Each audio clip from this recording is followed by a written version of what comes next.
একটা সর্বনাশ হয়ে গেছে রে। কি হয়েছে? আরে বাবা এসেছে। উনি আপনার বেয়াই। শান্ত তো আমাকে বললো যে এতিম, তার বাবা মা কেউ নাই। আমার ছেলে শান্ত আপনাকে এই কথা বলেছে? জি, উনি বলতেছে উনি নাকি তোর শ্বশুর। শান্ত তো বললো যে সে নাকি এতিম। বাবা ওনা ভয় পেয়েছে। আমি একটু ওর সাথে কথা বলতে চাই। কিভাবে কিভাবে পারলি তুই? আমার ছেলে হয়ে তুই এইরকম একটা কাজ কিভাবে করলি? এইরকম একটা বাড়িতে বিয়ে করবি, এটা তো আমি কখনো ভাবতেই পারিনি। বাবা আসলে ভয় পাওয়ার কিছু না। শোন, আমি তো তোকে অনেক কিছু বলতে চেয়েছিলাম, কিন্তু এই বাড়িঘর দেখে না আমার খুব ভালো লেগেছে। আর শোন, আমি যা কিছু করব এগুলো সব দেখানো মাত্র, বুঝতে পারলি? আমি রাগ করব, পুরো বিষয়টাকে মেনেই নিতে চাইবো না। আসলে এটা কিছুই না, এটা হচ্ছে একটা অভিনয়। পাছাড় ছাড় বলছি মা, আমি তোদের এটা কোনোদিনই মেনে নেবো না। আমি তোদের এই বিয়ে মানি না। ছাড় ছাড় বলছি, ছাড়। না, কোনো কথা শুনবো না, তোর কোনো কথা আমি শুনতে চাই না। ছাড় ছাড় ছাড় পা বলছি। রাগ করবেন না, যা ঘটার তা তো ঘটেই গেছে, এটা মেনে নেওয়াই ভালো। ছেলে মেয়ের সুখের জন্য আমার মনে হয় আপনাদের কিছু ছাড় দেওয়া উচিত। না না, আমি এটা মানি না। যেই ছেলে তার জীবন্ত বাবা মাকে মেরে ফেলেছে, সেই ছেলেকে আমি অন্তত আর আমার বাড়িতে ঢুকতে দেবো না। আপনার যদি মায়া হয়ে থাকে তাহলে আপনি আমার ছেলেকে সারা জীবনের জন্য রেখে দেন, কিন্তু আমার বাড়িতে আমি আর আমার ছেলেকে ঢুকতে দেবো না। এটাই আমার শেষ কথা। আমি বাসায় বসে বসে একটা কথা চিন্তা করলাম। কি? দেখ, এমনিতে তোর বাবা আমার বাবা সবাই সবকিছু জেনে গেছে। আমি ভেবেছি যে আমরা ডিভোর্স না দিয়ে সংসার শুরু করি। শান্ত তুই হঠাৎ এরকম চেঞ্জ হলি কি করে? এটা কিন্তু কথা ছিল না। দেখ, ভেবে দেখতে পারিস কিন্তু। কোনো ভাবাভাবি নাই। আমি কালকে রবিনের সাথে দেখা করব, দেখিও কি বলে। একটা বুদ্ধি পেয়েছি। স্যার আপনি কোথায়? আমার একটু সাহায্য দরকার ছিল। কাজের এক্স বয়ফ্রেন্ড আমাদের দুজনের মাঝখানে আবার ঝামেলা তৈরি করছে। তোমাদের যে কাজী অফিসে বিয়ে হয়েছে, ওই কাজী অফিসে গিয়ে তোমাদের আমি ডিভোর্স করাবো। তো এর আগে আমি বলেছিলাম না যে ও দুইজনের মাঝখানে তোরে যাতে দ্বিতীয়বার আর না দেখি।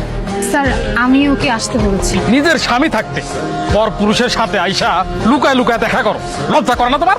ওরা এখন আমি থানায় নিয়ে গিয়া তোর পিছন দিক দিয়ে যদি আমি ডিম থেরাপি না দিছি, কথাটা মনে রাখ। কি ব্যাপার, এরকম রাগ করে চলে আসলি? জানিস না তুই কি করেছিস? তুই ইচ্ছা করে সবকিছু করেছিস। পুলিশে কে খবর দিয়েছে বল? তুই কি আমার বন্ধু না শত্রু বলতো? তুই এইভাবে পুলিশকে ডেকে এনে রবিনকে পুলিশের হাতে তুলে দিলি। তুই জানিস না আমি রবিনকে ভালোবাসি। তোকে বন্ধু ভেবে বিশ্বাস করাটা আমার সব থেকে বড় ভুল হয়েছে। এখন থেকে তোর মতো থাক, আমি আমার মতো থাকবো। বাবা শান্ত আর আসবে না। কেন? কারণ আমি শান্তকে চলে যেতে বলেছি। হ্যাঁ রবিন, তোমাকে একটা কথা বলার ছিল। আমি আসলে তোমাকে ভালোবাসি না। মানে আমার লোভ ছিল তোমার টাকা পয়সার উপর। আমি ভেবেছিলাম তোমাকে নিয়ে পালিয়ে বিয়ে করব, তারপর টাকা পয়সা নিয়ে তোমাকে আমি ছেড়ে দেবো। কি বলছো তুমি এসব? আমি ঠিকই বলছি। এর আগেও আমি দুজনকে ঠকিয়েছি, প্রেমের নাটক করে তারপরে ছেঁকা দিয়ে টাকা পয়সা নিয়ে পালিয়েছি। বিআই সাহেব, আমি নাজিয়ার বাবা। ও আচ্ছা, এই যে রাগ করে চলে গেলেন, আর তো এলেন না। এদিকে এসে দেখছি ছেলেটাও রাগ করে চলে এসেছে। এক কাজ করেন না বিআই সাহেব, আপনি বরং চলে আসেন আমার এখানে। তোদের ব্যাপারে কথা হলো, আমরা নতুন করে সিদ্ধান্ত নিয়েছি তোদের এই বিয়ের ব্যাপারটা আমরা আবার ধুমধাম করে করতে চাই। তুমি এসেছো? আমি তো ভেবেছিলাম তুমি আসবে না। কি হয়েছে বল, কি বলবি? তাই একদম তুই তাকারি করবে না। দেখছো না আমি তুমি করে বলছি। বাবা কি রোমান্টিক! হ্যাঁ, ঘটনা কি? ওমা, স্বামী স্ত্রী রোমান্টিক হবে না তো কে হবে শুনি? কি হয়েছে বল। অনেক ভেবেচিন্তে দেখলাম বুঝছো, তাই রবিনের চ্যাপ্টারটা ক্লোজ করে দিয়ে আসছি। ভাবলাম বাকি জীবনটা না হয় তোমার সাথে কাটিয়ে দিব। জীবন তো একটাই, তাই না? তুমি কি সিরিয়াস? তা নয় তো কি, আমি কি ফাইজলামও করছি? হ্যাঁ, করতেও পারো। তাহলে হাতটা ধরো।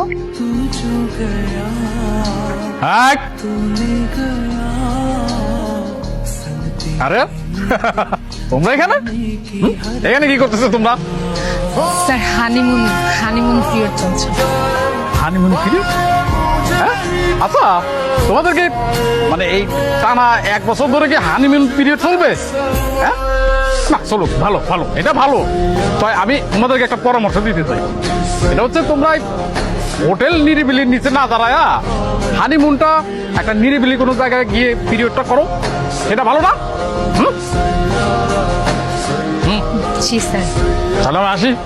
স্যার দোয়া করবেন আমাদের জন্য। অবশ্যই দোয়া করবো। হ্যাঁ, পয়সা থাকো তোমরা।